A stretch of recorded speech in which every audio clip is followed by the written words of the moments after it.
오늘 말씀의 제목은 요한복음의 재미있는 이야기들입니다. 요한복음 2장 7절에 11절까지죠. 자, 말씀 위해서 기도하도록 할게요.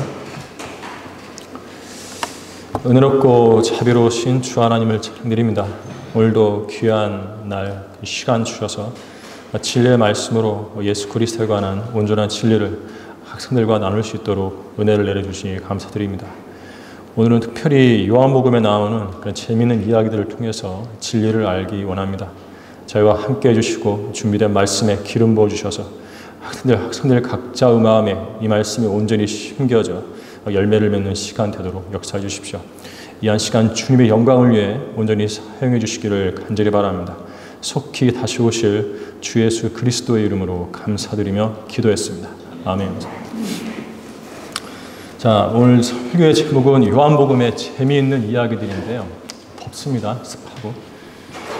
자, 설교의 제목을 정해놓고 설교를 준비하려고 하니까 제목에 그 이야기라는 말이 왠지 그 우리말이 왠지 낯설게 느껴졌어요. 자, 이야기를 왜 이야기라고 할까? 아는 친구 있어요? 한자라면 무슨 이, 무슨 야, 무슨 기 해가지고 뜻을 헤아려 볼 텐데 이야기는 그냥 이야기이기 때문에 아무 뜻도 캐낼 수가 없었어요. 이야기란 말은 어떻게 해서 만들어진 것일까? 이것은 왜 해라고 할까와 같은 질문과 같아요. 그냥 궁금하기만 할 뿐이고요. 우리는 그냥 쓰고 있을 뿐이에요. 이야기라고.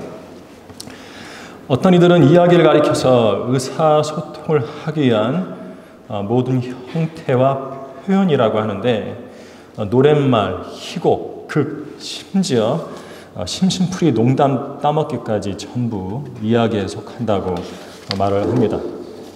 그런데 아세요? 사람이 거쳐간 모든 곳에는 그 사람과 관련된 이야기가 생긴다는 걸 아세요? 오늘 이 아침에 이곳에서 일어난 일을 여러분은 다른 누군가에게 이야기할 수 있어요. 이야기란 건 그런 거예요. 그런 면에서 이야기처럼 간편한 단어가 없어요. 야, 네 이야기하고 제 이야기하고 다르잖아. 네 이야기 한번 해봐. 무슨 일 있었어? 아빠, 옛날 얘기해 주세요. 이야기는요, 아주 다양하게 쓸 수 있어요. 자, 시간이 지나면 어느새 이야기 한 편이 태어나는 거예요. 자, 오늘 이 시간이 지나면 내가 오늘 이곳에서 설교했다는 것도 하나의 이야기가 되겠죠. 설교가 어쨌더라 저쨌더라, 아유 설교 참 재미없더라, 이런 이야기 할 수 있어요. 자, 그런 면에서 인생은 이야기를 빼놓고는 생각할 수가 없다. 인생 자체가 이야기인 거예요. 내 어린 시절의 이야기, 내 청소년 시절의 이야기, 내 청춘의 이야기, 내 중년의 이야기, 내 노년의 이야기, 내 결혼 이야기, 내가 아이 키우던 이야기. 인생은 온통 이야기 투성이죠. 인생뿐만 아니라 인생들이 지나간 역사도 이야기가 돼요. 삼국시대 이야기, 고려시대 이야기, 조선시대 이야기, 지금의 대한민국의 이야기. 자, 어쨌거나 중요한 것은 사람은 이야기를 좋아한다는 거예요. 사람은 이야기를 좋아해요. 다들 할아버지나 할머니, 엄마, 아빠, 아니면 유치원 선생님들에게서 들었던 옛날 이야기 경험들이 있을 거예요. 그때 우린 진짜 이야기를 듣기도 했고 꾸며낸 이야기를 듣기도 했어요. 어쨌든 어른들이 해주던 이야기는 아이였던 우리의 상상력을 자극해서 재미가 있었죠. 그래서 아이들은 그래요. 아빠, 또 해주세요. 그러면 마음이 좋은 아빠는 없는 이야기를 마구 지어내서 해주죠. 근데 아이가 또 해주세요 그러면은 그때부터 아빠는 진땀을 빼요. 야, 그만하자, 자자 그래요.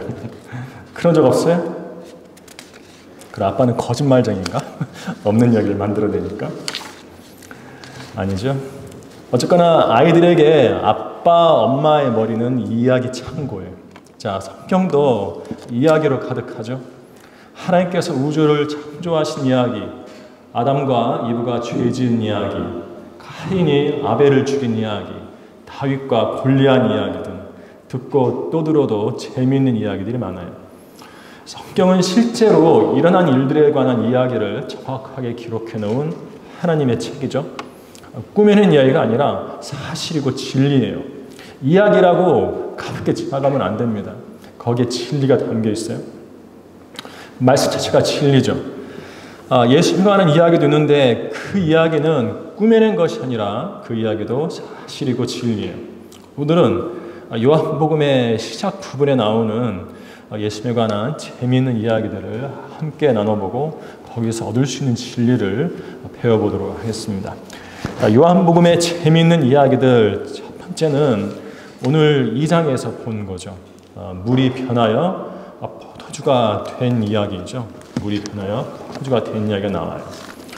자, 예수께서 갈릴리 가나에 혼인식에 초대되셨을 때 그 잔칫날에 포도주가 떨어져서 매우 난감한 상황이 벌어졌죠.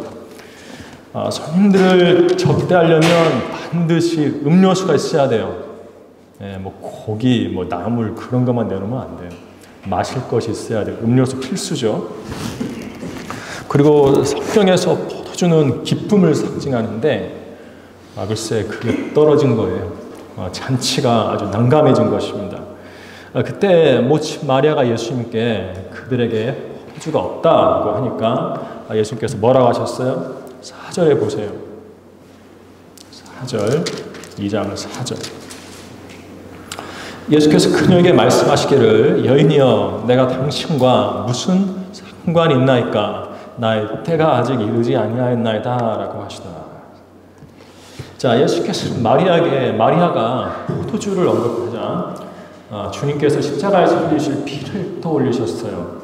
그러면서 아직 피 흘릴 때가 안 됐는데 왜 벌써 피 이야기를 하느냐고 하신 거예요. 예수님께서는 인류의 죄를 대속하시려고 피를 흘리기 위해 오신 하나님의 아들이세요. 왜 하필 피를 흘리시는가? 피 흘림 없이는 죄사함이 없기 때문이죠.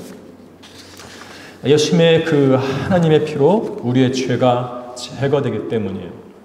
자, 짐승의 피로는 죄가 제거가 안 되고 예수님의 피로만 제거가 돼요. 우리 다 함께 히브리서 10장으로 가겠습니다. 아침 시간이라 좀 많이 힘들죠? 정신 차리고 잘 들어요. 히브리서 10장 4절입니다. 왜 예수님의 피가 필요한가? 여기에 나와요. 죄는 제거돼야지 남아있으면 안 돼요. 이는 황소들과 염소들의 피로는 죄들을 제거하는 것이 불가능하기 때문이다. 자, 짐승의 피로는 죄가 제거되는 게 불가능하죠. 11절 보세요. 제사장마다 매일 서서 섬기며 똑같은 제사를 자주 드리지만 이것으로서는 결코 죄들을 제거할 수 없으나 이분은 한 번의 속죄제를 영원히 드린 후 하나님의 오른편에 앉으셔서 그후로는 그의 원수들을 자기 발판으로 삼으실 때까지 기다리시느니라. 이는 그가 한 번의 제사로서 거룩하게 된 자들을 영원히 온전케 하셨기 때문이라. 예수의 피로요. 짐승의 피로는 제거가 안 되던 죄를 제거하셔가지고 우리를 영원히 온전케 하신 거예요. 자, 학생 여러분은 예수님의 피로 죄가 용서되고 제거되었어요? 죄가 남아있는 친구 있어요? 예수께서는 그분 자신의 피로 우리의 죄들을 깨끗하게 씻어주신 분이시죠. 그러나 예수님의 피로 구원받았다 해도 그 뒤에 죄를 짓는다면 어떻게 되는가? 그 후에 구원받은 후에 짓는 죄로는 지옥에 안 가요. 하지만 죄를 지으면 하나님과의 관계가 깨지겠죠. 그래서 우리는 그 죄를요 여전히 예수님의 피로 씻어내야 돼요. 요한일서 1장 7절은 이렇게 말씀하죠. 그러나 그분이 빛 가운데 계실 것 같이 우리도 빛 가운데 하면 우리가 서로 간에 교제가 있게 되고 그의 아들 예수 그리스도의 피가 우리를 모든 죄에서 깨끗하게 하시느니라 이렇게 말씀하고 있어요. 자, 우리 가운데는요 날마다 예수님의 피로 죄 씻기를 게을리하는 사람이 있어서는 안 됩니다. 모든 개에게는 벼룩이 있다라는 말이 있어요. 개는 벼룩이 있어요. 자, 인간에게는 날마다 짓는 죄가 있는 거예요. 애완견 키우는 사람들 개를 씻기죠. 그리고 빗질도 해줘요. 깨끗하게 키웁니다. 마찬가지예요. 우리가 개보다 못해서야 되겠습니까? 하나님의 자녀인 우리는 날마다 죄를 깨끗하게 예수님의 피로 씻는 삶을 살아야죠. 자, 요한복음의 재미있는 이야기들, 둘째로 요한복음 3장에는 니코데모라는 바리새인에게 주님께서 거듭남에 대해 말씀하신 이야기가 나와요. 자, 우리 요한복음 3장으로 가보겠습니다. 요한복음 3장이죠. 3장 1절 보세요. 니코데모가 밤에 예수님께 찾아와요. 낮도 아니고 밤에 찾아와요. 아무도 보지 못하게 몰래 오는 거예요. 당시 유대 사회는요, 유대교를 믿기 때문에 예수님을 믿는다고 그러면 그 사회에서 따돌림을 당하게 돼요. 그래서 몰래 예수님을 찾아온 거예요. 1절 보세요. 니코데모라 하는 바리새인 한 사람이 있었으니 유대인 관원이라. 그가 밤에 예수께 와서 말씀드리기를 라피어, 우리는, 그 니코데모를 포함한 바리새인들이에요. 우리는 당신이 하나님께로부터 오신 선생이신 줄 아나이다. 이는 하나님께서 함께하지 아니하시면 아무도 당신이 행하시는 이런 기적들을 행할 수 없기 때문이다 라고 하더라. 우리 바리새인들이 예수님을 하나님께로부터 오신 선생으로 알았어요. 그런데도 시기해서 죽여버린 거죠. 이것이 인간이에요. 알면서 죽이는 거예요. 시기해서. 자, 그때 예수님께서는요, 니코데모에게 뭐라고 그러셨냐면 2절에서 2절인가요? 3절이죠.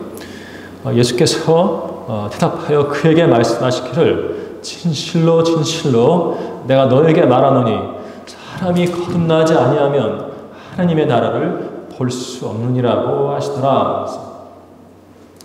자, 처음 만난 사람에게 거듭남에 대해 이야기하신 거예요. 예수님은요. 왜 그러셨을까요? 거듭남이 인생에서 가장 중요하기 때문이에요.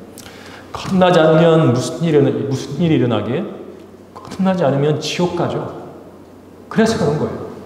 그래서 사람은 반드시 거듭나야만 합니다. 7절에 보면은요, 내가 너희는 거듭나야만 한다고 말한 것을 이상히 여기지 말라. 예수님께서 말씀하셨죠. 이상하게 여기지 말라는 거예요. 거듭나야 한다는 거. 그것도 너희는 거듭나야만 한다. 반드시 거듭나야만 한다고 말씀하신 거예요. 자, 예수께서는 처음 보는 니코데모에게 거듭남에 대해 이야기하셨고요. 거듭남을 이상하게 여기지 말라고 하셨어요. 누구나 당연히 반드시 거듭나야 한다는 거예요. 그러면 무엇이 거듭나는 것인가? 자, 5절, 6절 보세요. 예수님이 설명해 주셨어요. 예수께서 대답하시기를 진실로 진실로 내가 너에게 말하노니 사람이 물과 성령으로 태어나지 아니하면 하나님의 나라에 들어갈 수 없느니라. 물로 태어나고 그리고 성령으로 태어나는 거예요. 두 번 태어나는 거죠. 그런데 6절에 보면 이것이 어떤 출생인가를 설명하십니다. 육신으로 난 것은 육이요. 이것이 물로 태어나는 거예요.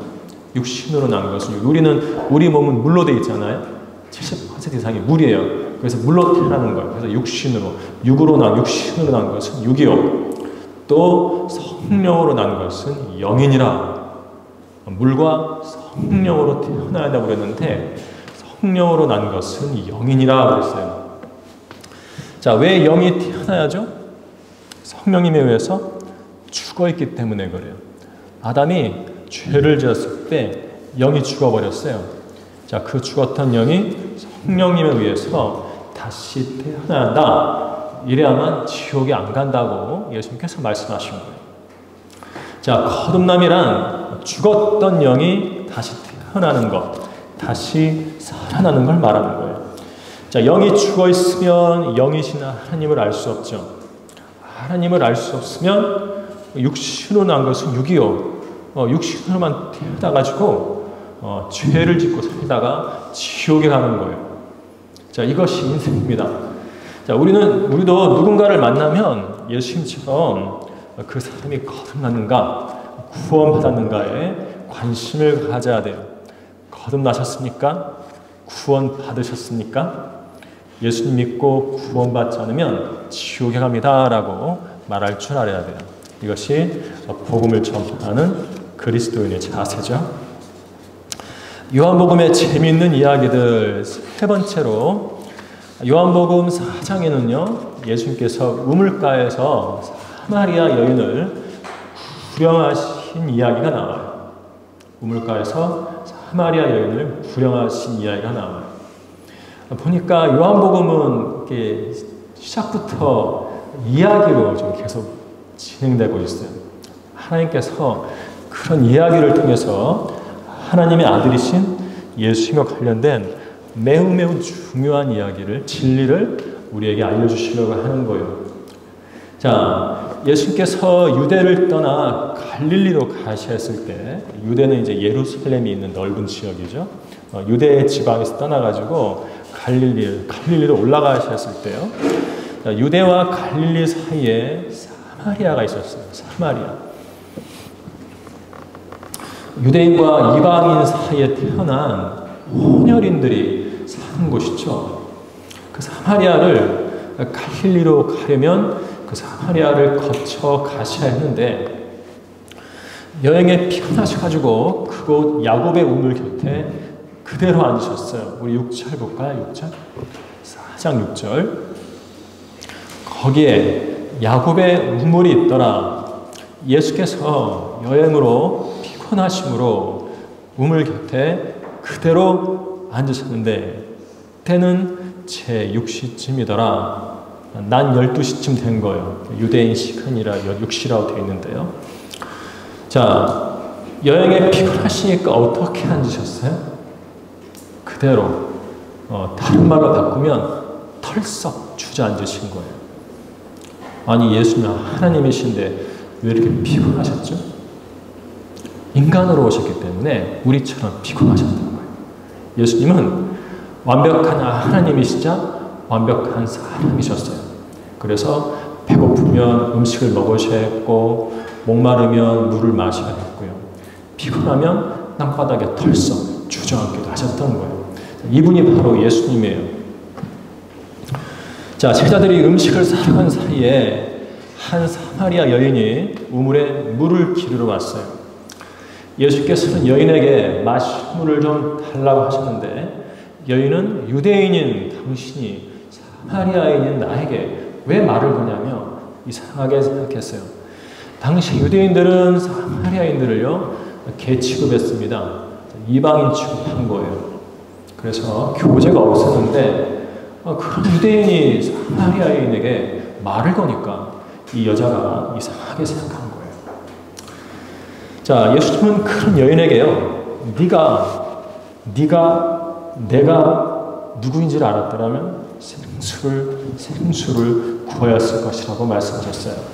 그리고 13절과 14절에서 이 물을 마시는 사람은 누구든지 다시 목마르려니와, 그러니까 이 야곱의 우물, 사마리아 여인이 물을 기르려고 온 이 야곱의 우물에서 나는 일반적인 물을 마시면 다시 목마르려니와, 내가 주는 물을 마시는 사람은 누구든지 영원히 목마르지 아니하리라. 그러나 내가 그에게 주는 물은 그 사람 안에서 영원한 생명으로 솟아오르는 샘물이 되리라. 이렇게 말씀하셨어요. 자, 예수께서 주시는 생수를 마시면 그 생수가 우리 안에서 영원한 생명이 돼가지고 샘물처럼 영원히 샘솟는다는 거죠. 그러니까 예수께서 주시는 물을 마시면 구원을 받아요. 구원을 받고 구원받기 전에 느꼈던 영적 갈증 같은 것이 해소가 되는 거예요. 자, 예수께서는 우리에게 영원히 목마르지 않는 생수를 주실 수 있는 분이에요.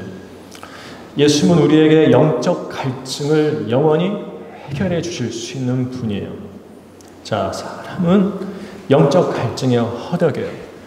영적 갈증이 뭐예요? 하나님 영이 죽어있기에 하나님을 알 수 없는 죄인들이요. 원래 인간은 하나님과 교제하도록 만들어진 거거든요. 그런데 우리를 지으신 분과 교제가 없기 때문에 그 갈증이 있는 거예요. 그래서 종교를 찾아요. 교회도 가봤다가 절간에도 가봤다가 성당에도 가봤다가 점도 치러 가봤다가 영화도 보러 갔다가 어린아이들은 게임도 했다가 어른들은 술도 마시다가 담배도 피우다가 아무리 그런 육신적인 행위를 해봐야 우리가 원래부터 갖고 태어나는 그런 영적 갈증은 해소가 안 돼요. 그래서 날마다 목말라 하는 거예요. 무언가를 해야 돼요, 인간이. 하지만 그리스도인은요, 비록 감옥에 독방에 갇혀도요, 외롭지 않아요. 왜냐하면 하나님과 교제하기 때문에 기도해요. 말씀 봐요. 다른 거예요, 우리는 그 사람들하고. 자, 이렇게 날마다 목말라서 무언가를 자꾸 하려고 하는 거, 어떤 활동을 하려고 하는 거, 이것이 하나님과 분리된 인간의 현실이에요. 자, 이것이 해결 안 되면요, 결국 자살까지 합니다. 무엇을 해도 만족이 안 되는 거예요. 죽어버리는 거예요, 그냥. 그래서 우리나라는 자살자 천국이죠. 세계 1위예요. 교회가 세계에서 가장 많은데 왜 자살자가 세계에서 가장 많은가?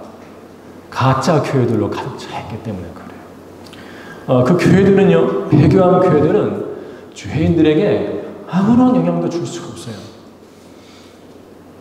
이럴 때 진짜 교회의 일꾼들, 여러분들이 나서가지고 죄인들에게 예수님의 생수를 전달해야겠죠. 그들도 우리처럼 예수님을 믿고 우리처럼 예수님과 교제함으로써 그들의 영적 갈증을 영원히 해소하고 살게 해줘야 돼요. 이것이 우리의 의무예요. 지상에 살아있는 동안.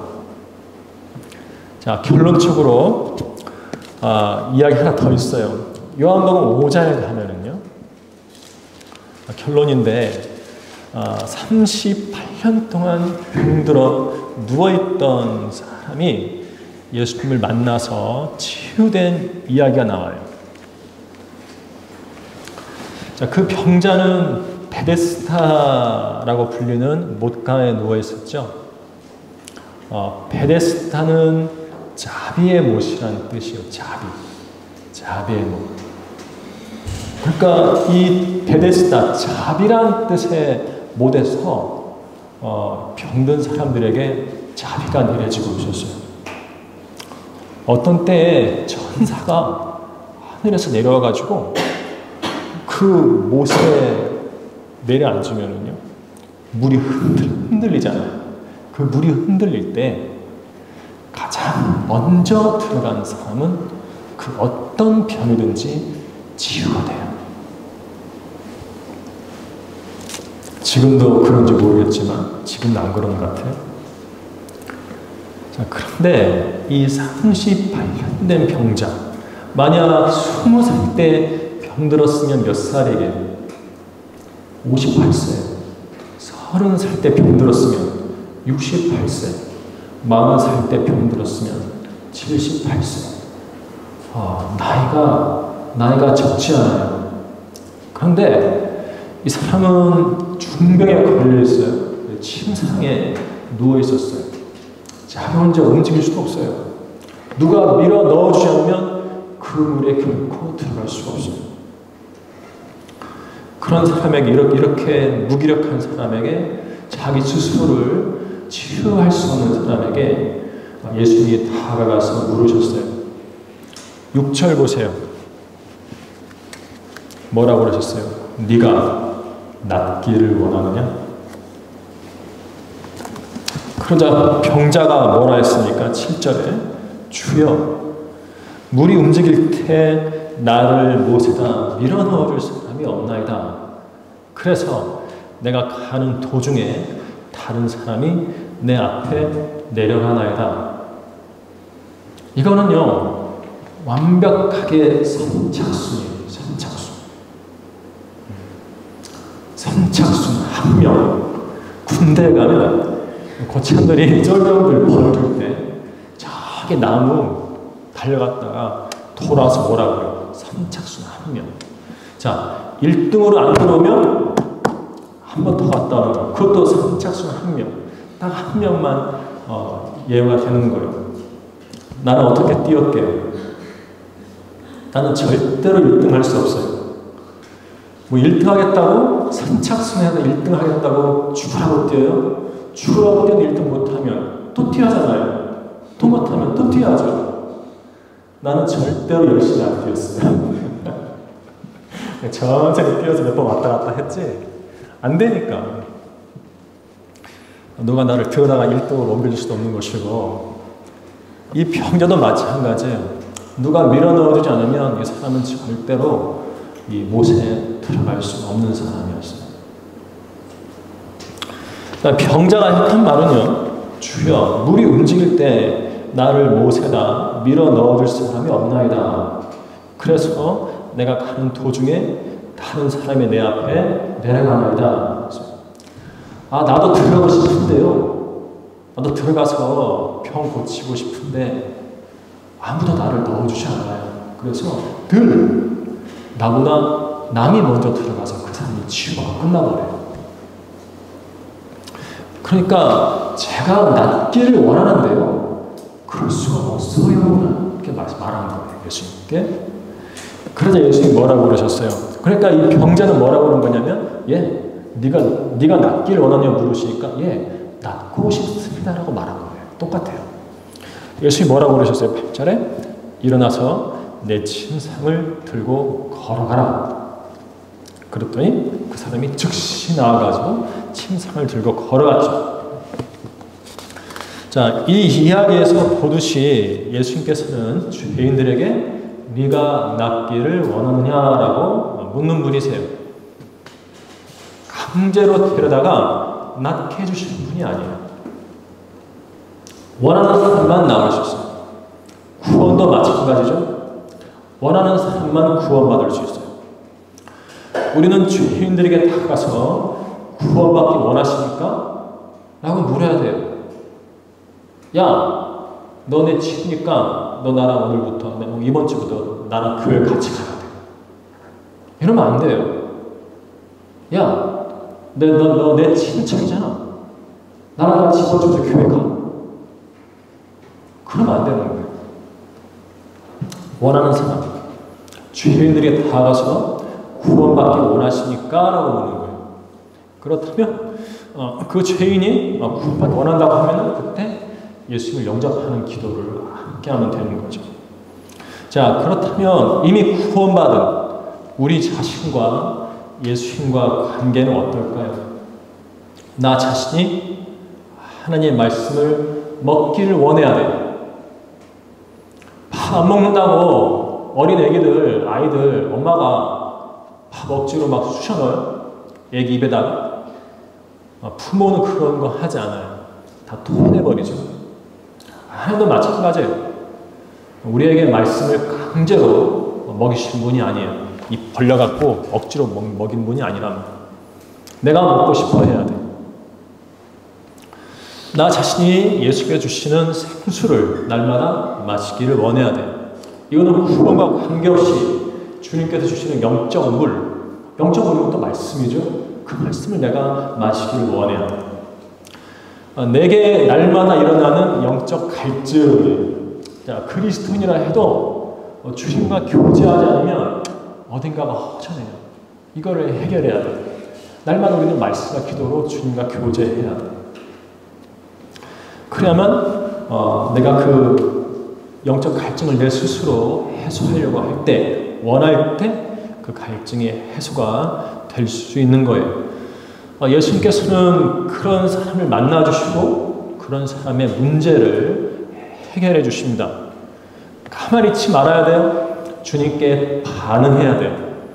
주님, 제가 낫기를 원합니다.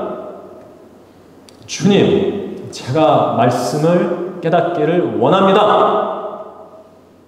주님, 제가 예수님을 더 알기를 원합니다. 주님, 제가 습관적으로 짓는 죄가 있는데 그 죄로부터 벗어나기를 원합니다. 도와주세요. 이렇게 말씀드리는 사람들이 되어야 돼요. 하나님께서는 우리 학생들의 문제를 해결해 주실 수 있는 주님께 이렇게 적극적으로 간구하는 사람들이 되기를 바라고 계시는 거예요. 나를 부르라. 그리하면 내가 네게 응답하겠고 네가 알지 못하는 크고 능력 있는 일들을 내게 보이리라고 예레미야 33장 3절에서 오늘 아침에 여러분에게 말씀하시는 것입니다. 자, 다 함께 기도하겠습니다.